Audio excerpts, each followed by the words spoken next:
Iba din ito eh. Opa! Ang pangin niya ng mangsap eh. Hilig kong hilig. Yes. At ang sapatos, hindi na pumutingan. Correct.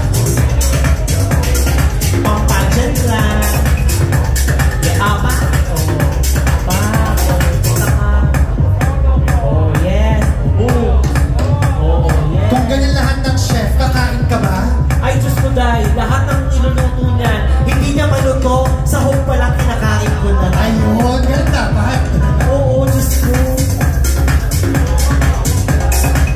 Baka nga siya, lagyan mo ng paminta, kainin ko na yun.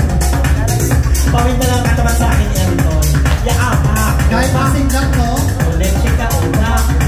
Oh. Okay. Ayun. Oh, ganado. Yes. Ibang chef. Yes. Minaster ni chef. Oh, iba naman